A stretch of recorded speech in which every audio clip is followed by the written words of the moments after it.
오늘 내용은 바울이 에베소 교회 성도들을 위하여 5가지 중요한 기도를 하고 있습니다. 우리 에베소서 1장에도 보면 성도들을 위한 기도가 나옵니다.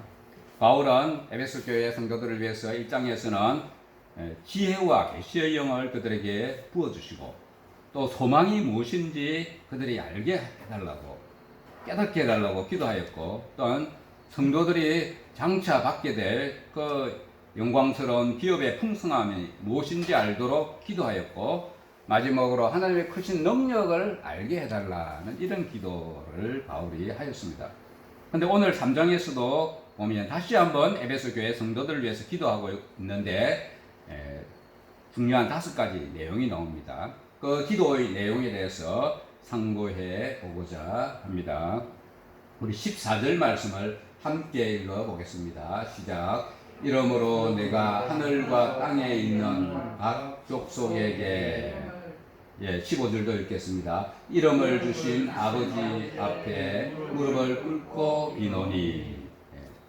바울은 에베소 교회 성도들을 위해서 하나님 앞에 무릎 꿇고 기도하고 있습니다. 지금 겸손히 그리고 아주 간절히 기도하는 모습이죠. 먼저 하나님은 하늘과 땅에 있는 각 족속에게 이름을 부여하여 주신 분이다 칭송하고 있습니다. 하늘과 땅에 있는 하늘의 천사들을 말하는 것이고, 또 땅이라고 하면 우리 인류를 말하는 것이죠. 이 모든 족속들에게 이름을 부여해 주신 분이 하나님이시다, 그렇게 칭송을 하면서 우리 하나님은 모든 것을 창조하신 분이죠. 하나님은 우리 모두에게 아버지같이 친근하신 분입니다. 그 아버지의 이름을 부르면서 높이면서 사도 바울은 지금 에베소 교회 성도들을 위해서 기도하고 있습니다. 그의 영광의 풍성함을 따라 그의 성령으로 말미암아 너희 속 사람을 능력으로 강건하게 하시오며, 이런 기도를 또 하고 있습니다. 그래서 바울의 구하는 첫 번째 기도 내용을 보면 교회 성도들의 속사람이 강건하게 되기를 기도하고 있습니다. 우리 속사람이 무엇입니까? 속사람. 겉사람 하면 우리 육체를 말하는 것이죠. 겉사람. 다 우리 보이는 것들이 겉사람입니다. 속사람은 보이지 않지만 우리의 마음, 인간의 영, 이런 것을 말합니다. 우리는 기도할 때 종종 영육이 강건하게 해주시기를 기도합니다. 영육이. 그래서 우리 육체가 건강해야 되지만은 우리는 육체의 건강만으로 살 수 없습니다. 육체가 아무리 겉으로 건강해도 영이 약하여지고 병들면 더 큰 문제가 생깁니다. 그래서 우리는 영육이 다 강건해야 됩니다. 우리 팔이 하나가 없고 다리가 하나가 없으면 외관적으로 좀 불편하죠. 불편하고 보기도 좋지 않습니다. 그래도 우리 살아갈 수 있습니다. 그러나 이 영이나 마음이 크게 병들게 되면 정말 힘들어지게 되는 것입니다. 오늘 세상 사람들, 믿지 않는 사람들은 외모와 건강에 아주 힘씁니다. 외모와 건강에. 물론 그들도 또 정신적으로 또 평안해지기를 위해서 또 관심도 기울이죠. 그러나 이들은 영적인 건강 이런 거는 모릅니다. 세상 사람들은. 그러나 정말 중요한 것은 우리 영적인 건강입니다. 마음의 건강이 중요합니다. 겉으로 아무리 멀쩡하게 생겨도 좋아 보여도 영이 병든 사람, 마음이 병들게 되면 올바르게 신앙생활을 할 수 없고 또 건전한 삶을 살아갈 수가 없는 것입니다. 우리 각자는 그래서 속사람의 강건함, 오늘 바울이 에베소 교회 성도들을 위해서 기도한 것처럼 우리 속사람의 강건함을 위해서 기도해야 됩니다. 오늘 바울은 성도들의 속사람이 강건하게 되는 것은 성령으로 말미암는다는 것을 말하고 있습니다. 다시 말하면 그 에베소 교회 성도들이 성령으로 충만함을 입고 살 때에 또 영적으로 건강하고 마음의 건강을 유지할 수 있다는 것을 말씀해 주고 있습니다. 그래서 오늘날 우리도 기도하실 때에 우리 속사람의 건강을 위해서 기도를 많이 해야 됩니다. 우리 육체가 병들면 눈에 보이죠. 아프면 불편합니다. 어디가 아프면 당장 나타납니다. 쑤시기도 하고 또 우리 다니는 것도 불편하고 금방 드러나죠. 그러나 우리 영이나 마음이 병들거나 쇠약해지는 것은 눈에 잘 보이지 않습니다. 눈에 잘 보이지 않기 때문에 기도를 하지 않거나 소홀하게 될 수 있습니다.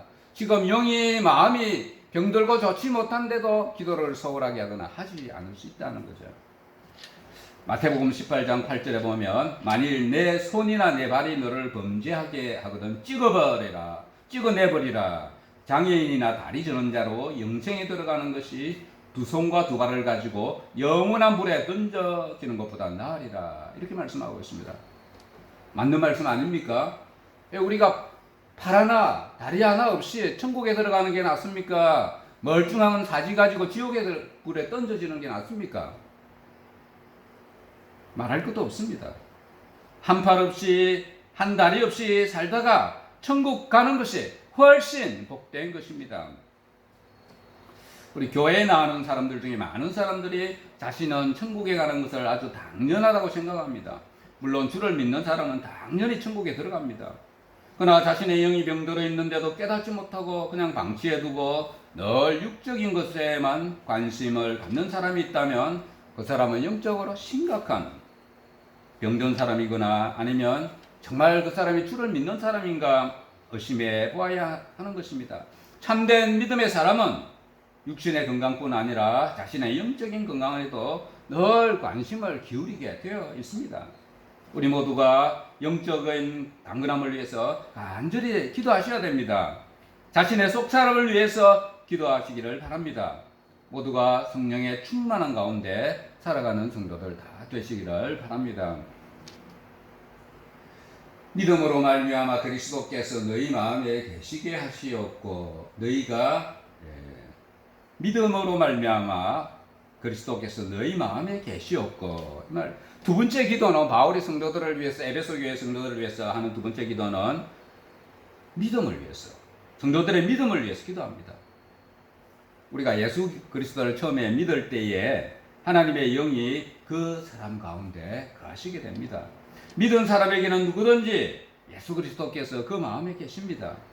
에베소 교회 성도들은 이미 예수 그리스도께서 그 마음에 계신데 바울이 왜 또 이런 기도를 할까요? 이미 그 마음에 예수 그리스도가 계신데 또 믿음으로 말미암아 그리스도께서 너희 마음에 계시고 이런 기도를 합니다.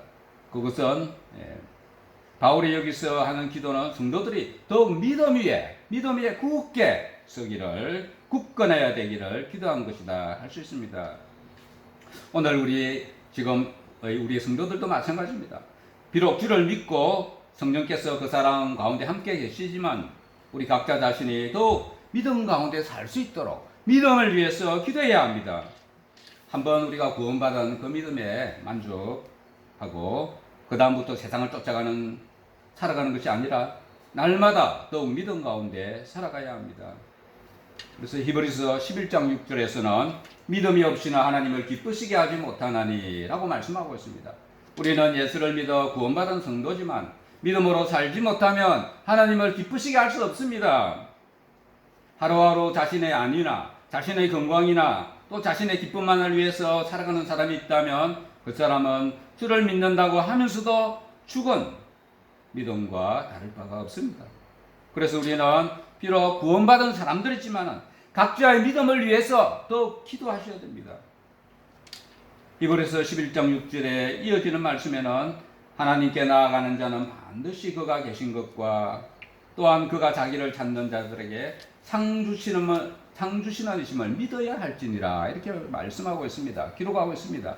이 땅에서 살지만 믿음으로 살고 주의 선한 사업들을 위해서 살아갈 때에 하나님께서 그 사람에게 상 주시게 될 거다 하는 것을 반드시 믿어야 합니다. 이런 믿음이 필요합니다. 많은 사람들이 주를 믿는다고 하면서도 장차 하나님께서 주실 그 상급에 관심이 없는 사람들이 있습니다. 많이 있습니다. 우리는 이 땅에서 좀 더 잘 사는 것에 관심 기울이며 사는 것이 아니라 장차 하나님께서 주실 그 상급에 반드시 관심을 가지고 살아가야 합니다. 우리 성도님들 각자가 자신의 믿음을 위해서 기도하시고 상 주시는 일을 바라보며 믿음의 경주를 달려가시기를 바랍니다.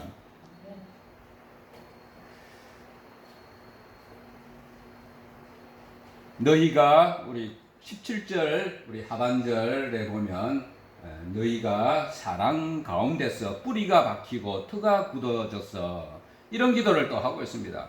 바울은 에베소 교회 성도들을 위해서 세 번째 기도는 사랑 가운데서 뿌리가 깊이 내리기를 간구하고 있습니다. 성도들에게 사랑의 능력을 다하여 주시기를 간구하고 있습니다. 우리가 믿음이 있다고 해서 하나님을 믿는다고 해서 사랑의 마음이 절로 생겨나지 않습니다. 사랑을 실천하는 능력이 절로 생겨나지 않습니다.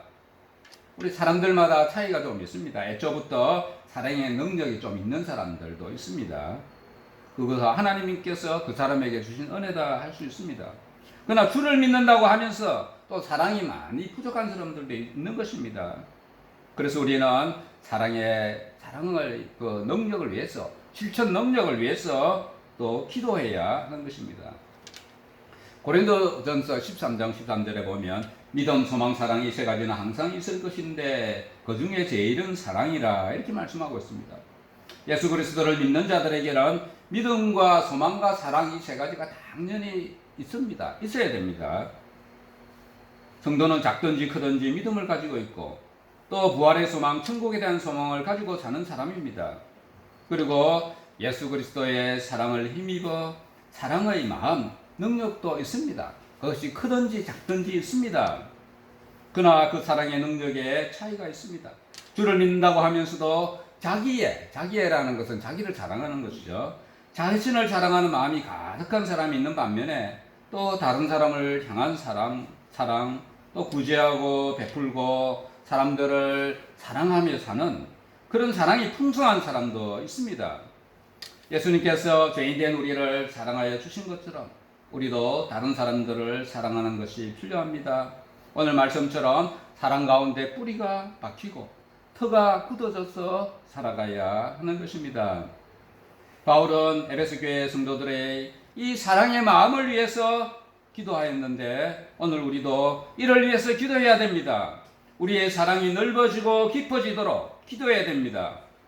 사랑하고 하지 못하는 것이 그것이 내 자신의 본성이라고 이렇게 핑계대서 안 됩니다. 사랑의 능력이 더하여 지도록 사랑 가운데 뿌리가 깊이 내리도록 기도해야 하는 것입니다. 우리 18절 말씀을 우리 함께 읽어보도록 하겠습니다. 시작. 능히 모든 성도와 함께 지식에 넘치는 그리스도의 사랑을 알고 19절도 읽겠습니다. 그 너비와 길이와 높이와 깊이와 어떠함을 깨달아 하나님의 모든 충만하신 것으로 너희에게 충만하게 하시기를 구하노라. 에베소 교회 성도들을 위해서 바울의 네 번째 기도는 그리스도의 사랑을 알아가라고 말씀합니다. 그리스도의 사랑이 얼마나 크신지, 그것이 얼마나 깊은지, 얼마나 넓은지 그것을 깨달아가게 해달라고 기도하고 있습니다. 우리 부모님의 사랑이 얼마나 큰지 우리 알게 될 때 자녀들은 부모님을 공경하게 되죠. 그 사랑을 알면 공경하게 되어 있습니다. 그러나 그 사랑에 대해서 잘 모르면 별로 공경하지 않습니다. 자녀들이 성장해서 또 자녀를 키워서 낳아서 키워보게 되면 자신의 부모님의 사랑을 좀 더 깨닫게 되죠. 자식을 키워보기 전에는 또 잘 모를 수가 있습니다. 그러나 결혼하고 나면 또 부모님을 자식을 낳고 나면 또 부모님을 대하는 자세와 공경하는 마음이 또 바뀌어 가게 되는 것입니다. 우리 주를 믿는 성도들은 하나님의 사랑을 잘 알아야 됩니다. 그것을 잘 알도록 바울이 지금 기도하고 있는 것입니다. 그냥 사랑을 좀 대충 아는 것이 아니고 그 넓이, 깊이, 그 높이를 점차 잘 깨달아가도록 기도하고 있습니다. 하나님의 사랑에 대해서 이러한 여러 가지 면들을 여러 가지로 잘 알고 깨달아가도록 우리도 기도해야 됩니다. 우리 자신을 위해서 그렇게 되도록 기도해야 된다는 것입니다. 우리 하나님의 사랑을 우리가 잘 알아야 우리가 더욱더 믿음으로 살 수가 있게 되는 것입니다. 마지막으로 다섯 번째 구하는 것은 바울이 성도들을 위해서 구하는 것은 하나님의 충만하신 것으로 그들도 충만하게 되기를 구하고 있습니다. 우리 하나님은 뭐가 모자라거나 약하시거나 부족한 것이 아무것도 없는 분입니다. 모든 것이 충만하신 분입니다. 그 하나님의 충만하심을 성도들도 맛보게 되도록 그 성도들을 위해서 그렇게 기도하고 있습니다. 그러기 위해서는 우리 먼저 하나님께 꼭 붙어 있어야 됩니다. 우리는 만족함, 은혜, 충만함을 위해서 우리가 다른 것을 의지할 필요가 없고 하나님을 의지하고 하나님께 꼭 붙어 있어야 합니다. 그러면 하나님의 그 사랑과 은혜와 충만함을 우리도 누리게 되는 것입니다. 하나님의 충만함을 우리 각자가 맛보면서 살 수 있도록 기도하시기를 바랍니다. 세상 것으로 충만하게 되는 것이 아니라 하나님의 충만함으로 우리도 충만하게 되기를 간구하시기를 바랍니다. 세상에서 필요한 것도 하나님께서 채워주실 것입니다. 그러나 이 순서가 바뀌어서 안 됩니다. 세상 것으로 먼저 충만하게 되려고 구하고 애쓰지 않아야 됩니다.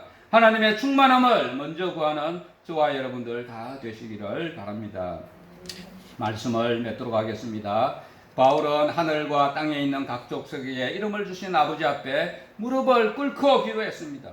우리가 기도할 때에 이런 겸손한 모습으로 기도하는 것이 필요합니다. 집에서 골방에서 기도하실 때에 시간을 정해놓고 조용한 곳에서 겸손한 마음으로 기도할 수 있어야 됩니다. 물론 또 수시로 언제 어디서든지도 기도할 수 있어야 되죠. 바울이 에베소 교회 성도들을 위하여 기도한 내용들을 우리도 다 기도하게 되시기를 바랍니다. 첫째, 속사람이 강건하게 되기를 위해 기도해야 됩니다. 속사람이 강건하게 된다는 것은 우리의 영과 마음이 건강하게 되는 것입니다. 육신과 눈에 보이는 것들만을 위해서 기도하면 잘못된 신앙으로 가게 됩니다. 두 번째, 믿음을 위해서 기도해야 됩니다. 우리 구원받은 사람이라도 예수 그리스도께서 자신과 늘 함께 하시고 늘 동행하여 주시고 믿음 가운데 살도록 더욱 기도해야 되는 것입니다. 세 번째, 사랑 가운데 뿌리를 깊이 내도록 기도해야 됩니다.